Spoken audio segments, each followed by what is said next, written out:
Hi, I'm Denise from Foursquare Micro Farm, and today I want to talk about Jacob and Finn. Those are the fibers on my Fav5 list, my favorite 5 fibers. I squeezed Finn and Jacob together so I would have 5 instead of 6, but I tend to think of them as very close because they're very different from the other fibers on the list. I just want to say I'm a big fan of the down breeds, Cheviot, Suffolk, and such. They're very springy, very easy to draft. They have very good handles, but they're not very soft. They're medium breeds, and they're much more suited for outerwear. So, Jacob and Finn have that same quality. They're springy, but they're a little softer than the down breeds. And so it gives me the same handle and the same springiness, but I can use them for a slightly wider range of items. Okay, so I have In Sheep's Clothing as a reference book. I know a lot of people like to use the fiber and fleece. I can never remember if it's fiber and fleece or fiber, but I don't have that one yet. At some point I'll get that book. But I wanted to make sure I remember to tell you all the things about Jacob that I wanted you to know, so I figured I had the book in hand. Jacob is a really old breed, and she puts it, well, Nola and Jane put it into the category of other breeds, and it's really what we call a primitive breed. It's quite ancient. The Jacob are the sheep with the different color patches. Generally, you see a lot of the brown, it's kind of a black brown, and the white patch, and they have multiple horns. They're very excellent animals for meat breeding, excellent mothers, very hardy. And the fleece is very variable, so it really depends on the animal you're getting your fleece from in that line, because Jacob can have a lot of kemp in it if it's not really bred for hand spinners.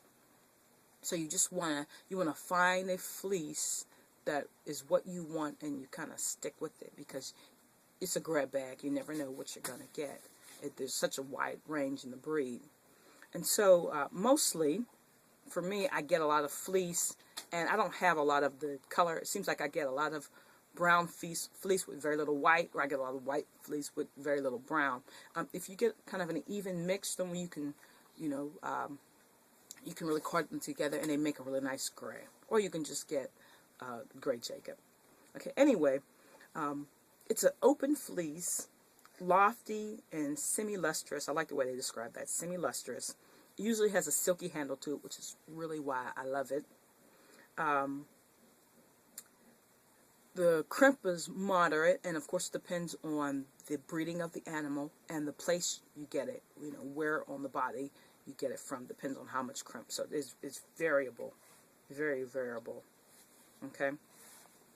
Watch out for that crimp. Watch out for the kempy fibers. And when I skirt a fleece, I separate and grade the different textures of fibers so that I don't have the kemp or coarser fibers inside of it.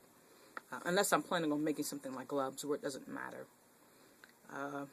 You get a fleece, it weighs about 4.5 to 5 pounds.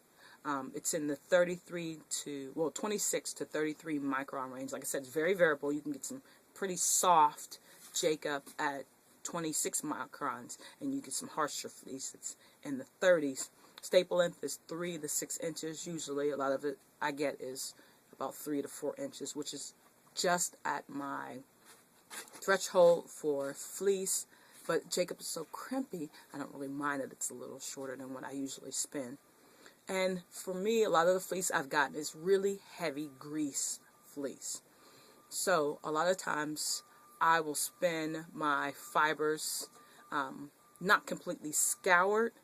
And when people say spin in the grease, people go, ew, but spinning the grease does not mean spinning the dirt. I do wash the fiber. I just don't hot scour it and take away all of the grease. And so for Jacob, however, because it is so springy, if I want to pass it through my drum carder, I really have to wash that fleece. I still don't completely scour it away, but I wash it pretty well and soak for a long time, because it seems to be a really heavy grease fleece for me. Okay, going over to the fin, I have to look because there's a lot of information between the two of those. So I'm checking my trusty book. Fin sheep, also called fin, also called Finnish landrace, is one of my favorite fleeces. Even more favorite than the Cheviot. Like I said, the Jacob and the Finn, even though they're medium breeds, I love them even more than the Cheviot just because of flexibility. Finn is actually a long wool. Okay, it's considered one of the long wools. It's semi-lustrous, very open. The staples are long, pointed tips. Okay, and sometimes they're shorn twice a year because they grow so very long. So I've gotten fleece that is, 6 inches. I've gotten fleece that's 8 inches. It depends on when the grower, if they're going to try to keep all that nice fleece from not tangling, they want to clip it twice a year. If they want something longer, then, they go for it and you get a longer staple on it. But it's wonderful. Crimp is variable too in the fleece. Depends on the grower you get it from. Depends on where it is on the body. So it's you don't really quite know. But the handle is incredible. And the best thing about it is that it has such a silky handle that it doesn't interfere with the softness. And because it is a long wool and it dyes so incredibly well, it has that luster. When you blend it with things like Angora rabbit or alpaca or mohair or llama, you don't lose the softness and you don't lose the luster. So the reason why I love Finn sheep is that I don't really like merino. And a lot of times merino is nowhere near as long as the Angora I'm working with. But Finn is as long as the Angora I'm working with, the length and staple, and it adds that strength when I need it and flexibility of wool without taking away from the softness and the luster of Angora rabbit. So the Finn fleeces you get between 4 to 8 pounds. They can vary from 24 microns, which is pretty nice, up to 31. So you need to know where you're getting it from.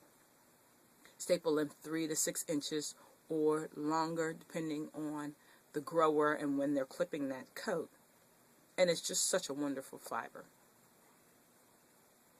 In the next segment, I'll show you some examples of the Jacob and the Finn and what I do for prep. So I made this video like a really long time ago. It was in the winter time, and made a bunch of other stuff in between. Totally forgot. So spun a couple 100 yards of Jacob,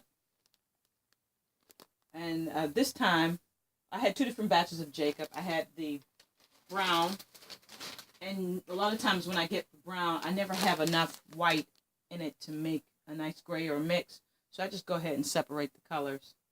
And I've got all this brown hair. And then I had another batch that was white with mostly no brown. So I just separated them all out. And I like the natural brown as much as I like any of the others. So we're fine for that.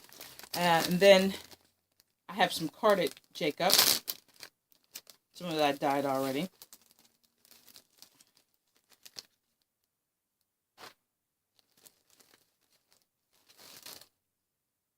And it's just nice and springy. Nice springy wool. Good handle. Medium grease. Wonderful stuff.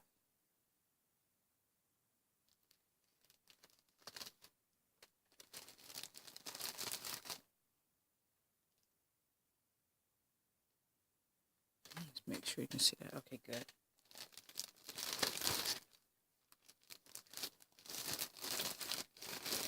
My go-to wools, and I'm doing this for a poncho kind of tunic thing.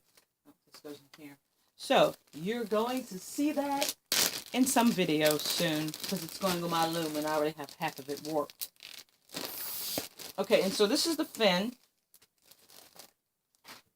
and I'm almost done with the Finn. I've got 2 bobbins of Finn, finishing this one up. and I'm going to apply that. I'm using the Ladybug.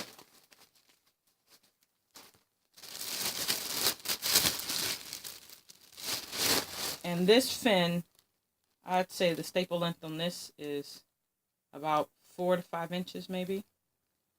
This fleece right here is about 4 to 5 inches. I mean, I really like the texture. I like the little crimps. It's very crimpy. Very springy. Kind of wool. Very crimpy, very springy. Wonderful, wonderful handle. How it feels. And it just pretty much drafts. Like butter. I hate to say that, but it's true. Drafts like butter. Beautiful stuff. And this too is bound to be a woven piece. I haven't decided on this color yet, which is why it's natural. I'll either decide before I start weaving or maybe after. Maybe I'll paint it on the loom. That would be fun. I know sometimes people say, what's a good wool for beginners? Oh, I definitely say that Jacob and Finn are excellent wools for beginners. So here's the fin. Got 2 skeins of the fin down about 500 yards. And this stuff is just absolutely wonderful. It's really nice and soft. It's nice smooth yarn. And I'm going to enjoy using this. Haven't decided exactly what I'm going to do with it yet. Just really felt I should get the fin spun up. That's the end of my Fav5 video for the Jacob and the Finn yarn. I hope you tried Jacob or Finn if you've never tried them before. They're very versatile yarns. They have really good handles. They have good crimp. And they're just so much fun to spin.